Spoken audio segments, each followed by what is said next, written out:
Welcome back to Live from Paris here on France 24 with me, Catherine Nicholson, and I'm joined here in the studio by James Creedon, our media editor. Hello. Good evening, Catherine. How are you? Very well. And we're going to be talking about a momentous moment for Twitter, possibly its most famous member. That's perhaps right. more famous than Lady Gaga. The Pope has tweeted.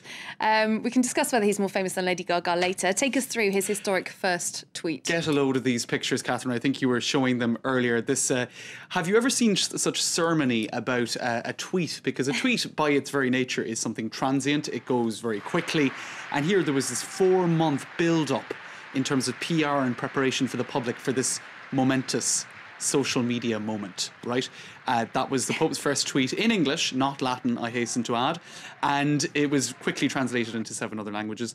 And you can see that the sort of papal tablet was brought up to this sort of altar, and you had cardinals around him and everybody preparing the moment. It's sort of, what would you say, slightly, as the French would say, en décalage or clashing with the medium itself, which is something extremely fast-paced. And here you had this 4-month build-up. That's usually like take a look at my breakfast, isn't it? I mean, for most people. And forgotten in a second. And I think actually the reason there was this 4-month, multi-month build-up, and the account with them was opened, I think, a week ago, and he still didn't tweet yet, is, if people don't pay an awful lot of attention to what the tweet is, then the whole weight of what the Pope says is sort of dissipates. And I suppose that's the whole problem for a 2,000-year-old institution that has been controlling its message for 2 millennia.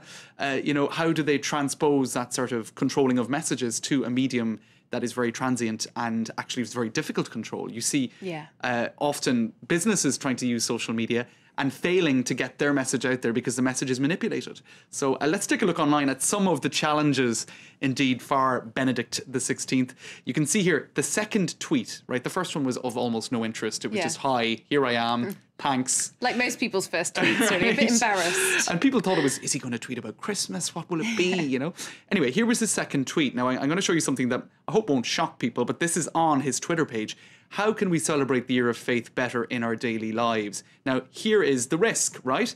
The third comment was, hookers and blow. Right? So that's somebody not taking the question put out by the pontiff very seriously, and some will find that funny, kind of others will find it very... really, wasn't it? That's right. Yeah. And the thing is, you can't actually delete a comment that somebody makes if they just put your at Pontifex, which is his handle, into the tweet. So you're the point I make. That's right. Controlling the message is very difficult in the age of Twitter.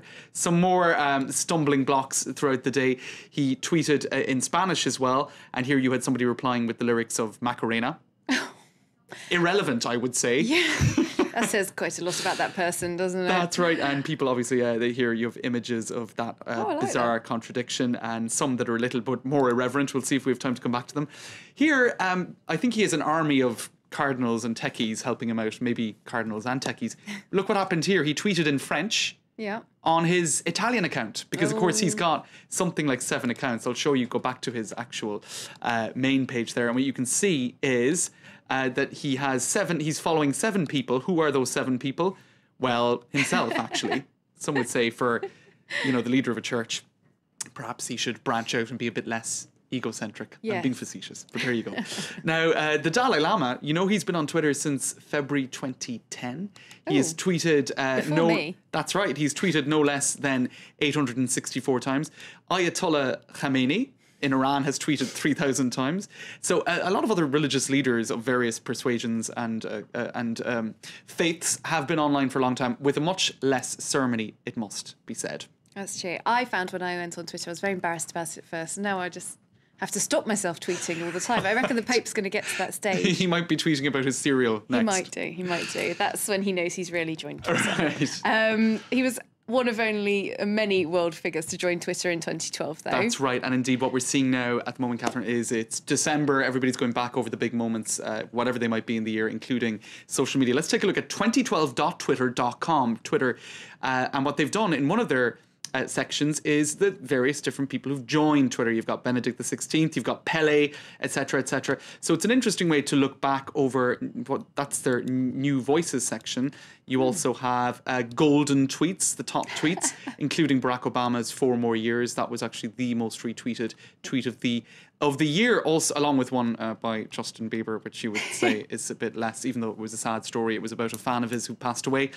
Now, if Twitter are doing that, this might get a bit personal here because this is my Facebook page. Facebook, 2012, your year in review. Now, a lot of people have been complaining about this. That's right, you are. Maybe, I'm hoping I'm not going to upset people. Now, I'm just going to zoom in rather quickly so we get away from all those photos. But I look at your 20 biggest moments from the year, including life events, highlighted posts, and your popular stories. Oh. So I look at your 20 biggest moments. Who really is Facebook to sort of decide on what the 20 biggest moments in my life were, or your life were, etc. So it's more, I suppose, another example of Facebook sort of inserting itself in your life and becoming a moderator of what the best moments were, what your life events that counted were, because of course for Facebook, everything that counts about you is on the social network already. Oh, without Facebook, you're nothing, I'm sure. That's right. According to Facebook. Okay, well, I'm going to have to go and have a look at mine when we get off air. But for the time being, thanks very much, all right. James Creedon. Cheers, Catherine. Okay, so we've had Twitter, we've had Facebook. Now time for web news with everything else that's going on the internet.